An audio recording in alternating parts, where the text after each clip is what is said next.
आपने कितने रन बनाए कितने ओवर्स में, आपने उसके मुकाबले में आपको कितने रन पड़े कितने ओवर्स में, इन दोनों, ये बेसिकली ये फार्मूला है नेट रन रेट का। हमें इंग्लैंड से 283 रन से जीतना होगा। इनका रन रेट 0.398 है और हमारा 0.036 है। तो इस फर्क को निपटाने के लिए हमें 282 रन से जीतना होगा। बिस्मिल्लाहिर्रहमानिर्रहीम, अस्सलामुअलैकुम। मैं हूं आपकी होस्ट खतीजा और मेरे साथ इस वक्त मौजूद है अब्दुल सत्तार हाशमी, जो कि एक सीनियर स्पोर्ट्स जर्नलिस्ट हैं। सत्तार साहब कैसे हैं आप? जी शुक्र अल्लाह का, thank you so much. Sattar साहब, वर्ल्ड कप तो आप देख रहे होंगे। इस वक्त 3 टीमें सेमीफाइनल के लिए क्वालिफाई कर चुकी हैं, जिसमें इंडिया, ऑस्ट्रेलिया और साउथ अफ्रीका है। चौथी टीम जद्दोजहद में जारी है। इसमें न्यूजीलैंड सबकी फेवरेट है फिलहाल। जी खतीजा, आपने जो अभी बताया कि 3 टीमें जो हैं वो भारत, साउथ अफ्रीका और ऑस्ट्रेलिया जो है ये सेमीफाइनल में पहुंच चुके हैं, और जबकि चौथी टीम के लिए पाकिस्तान और न्यूजीलैंड के बीच में एक मुकाबला जारी है। बहरहाल ये एक मुकाबला जारी है जिसमें न्यूजीलैंड जो वो ज़्यादा फेवरेट है। तो ये जो भी आपने बताया कि ये जो सारा मामला है रन रेट के गिर्द घूमता है, तो इसलिए हमने टूर्नामेंट के शुरू में ही कहा था कि तमाम टीमों को अपने रन रेट को मेंटेन करना होगा। तो रन रेट की अगर बात की जाए तो एक सिंपल सा फार्मूला है, और वो है कि आप रन रेट को यूं निकाल सकते हैं कि जो कुल स्कोर बनाए गए हैं किसी टीम के भी और जितने उसने ओवर्स खेले हैं उसको उस पर डिवाइड कर दें तो आपका रन रेट निकल आता है। एक टीम ने 300 स्कोर्स बनाए हैं और 50 ओवर्स में बनाए हैं तो उसका रन रेट जो है वो 6 निकलता है। लेकिन यहां जो इस वक्त बात हम कर रहे हैं जो कि ज्यादा इंपॉर्टेंट है वो है नेट रन रेट की। नेट रन रेट, ये नेट रन रेट जो है ये क्या बला है? तो नेट रन रेट जो है ये है कि आप इसके लिए एक अलग से फार्मूला है, और वो फार्मूला ये है कि आपने कितने स्कोर किए, कितने ओवर्स में किए, ठीक है, इसको आपने माइनस करना है कितने स्कोर आपने खाए, माइनस करना है, और कितने ओवर्स में, और कितने ओवर्स में खाए, ठीक है। आपने कितने रन बनाए कितने ओवर्स में, आपने उसके मुकाबले में आपको कितने रन पड़े कितने ओवर्स में, इन दोनों, ये बेसिकली ये फार्मूला है नेट रन रेट का। जी। अब इसकी मैं मिसाल जो है वो 2 तरह से देता हूं। जी जी। एक मिसाल तो ये है कि जो न्यूजीलैंड है जी, इन्होंने 8 मैचेस में 2143 जो है वो रन्स बनाए हैं। 8 मैचेस जो इन्होंने खेले हैं उसमें 2143 रन्स बनाए हैं, और इन्होंने 351.70 ओवर्स खेले हैं। यानी 351.70 ओवर खेलकर उन्होंने 2143 रन बनाए हैं। और इसके मुकाबले में इन्होंने जो रन्स खाए हैं जो इनके बॉलर्स को पड़े थे 2084 रन, और उन्होंने जो ओवर्स किए हैं वो 356.3।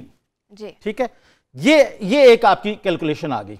अब इसमें अगर आप इसको माइनस करते हैं इस फार्मूले को लगाकर, इसकी कीमतें निकाल लें, इसकी कीमत निकाल लें, इसकी कीमत निकाल लें, और जो आपका जवाब आएगा वो आएगा 0.398। श्रीलंका के मैच के बाद ये रन रेट बना है 0.398। इससे पहले उनका जो रन रेट था वो 1.19 के करीब था। 1.19। इसका मतलब हुआ कि श्रीलंका के खिलाफ उन्होंने 179 रन जो है ना वो थोड़े ओवर्स में करके अपने रन रेट को बहुत ज्यादा बेहतर कर लिया। और इसके जवाब में अगर हम न्यूजीलैंड के रन रेट की बात करते हैं तो हमें 283 रन से जीतना होगा। 283 रन से? हाँ जी, हमें इंग्लैंड से 283 रन से जीतना होगा क्योंकि इनका रन रेट डबल हो गया। हमारा रन रेट थोड़ा सा इंक्रीज हुआ है लेकिन इतना नहीं हुआ। तो इस रन रेट को मीट करने के लिए हमें इतने स्कोर जो है ना वो इतने स्कोर से मात देना होगी, या हमें 5 ओवर्स में उन्हें यानी 150 पर आउट करना होगा। 150 पर आउट करना होगा, ये एक क्वेश्चन बनती है। अब इसके जवाब में अगर आप पाकिस्तान की बात करते हैं, पाकिस्तान ने जो टोटल रन्स बनाए हैं वो 2084 बनाए हैं 356.3 ओवर्स में, और जो हमने रन्स खाए हैं वो हैं 2017 और 352.3 में। और इस तरह से हमारा जो रन रेट बनता है वो 0.036 है।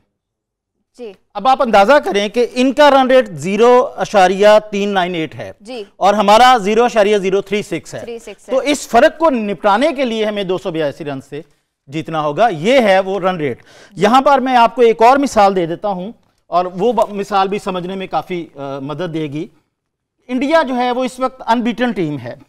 अब अगर आप इंडिया की बात करते हैं तो इंडिया ने अब तक जितने रन्स खाए हैं अपने 8 मैचेस में, बल्कि जितने रन्स उन्होंने बनाए हैं वो हैं 2113 और ओवर हैं 346.3। ठीक है, इसमें से आपने माइनस करने हैं कि उन्होंने रन्स खाए हैं 1456 और पूरे 400 ओवर्स में। ठीक है, इसका जब जवाब निकालेंगे तो ये आएगा 2.456 जी। और आप देख लीजिए टेबल पॉइंट्स पर उनका रन रेट यही है जी। तो गोया रन रेट जो है वो इस तरह से निकलता है। और अब ऑडियंस को ये बात समझ आ गई होगी कि पाकिस्तान को उस रन रेट को मीट करने के लिए 283 के आसपास जीतना होगा। 282 हो सकता है, 283 हो सकता है, या 5 ओवर्स में उन्हें 150 से आपको आउट करना होगा। तो ये वो रन रेट की बात है जो हमारे लिए तकलीफ का बायस बनी है। अगर हम शुरू के मैचेस में बेशक मैच हम हार जाते लेकिन रन रेट हमारा ज्यादा अच्छा होता तो आज हमें ये मुश्किल ना होती जिसका हमें सामना करना पड़ रहा है। जी, सत्तार साहब ने मैं बहुत अच्छे तरीके से समझाया। पाकिस्तान को 283 रन से इंग्लैंड से जीतना होगा इस मैच में वापस आने के लिए, सेमीफाइनल्स में आने के लिए। इसी के साथ दीजिए हमें इजाजत। अल्लाह हाफिज।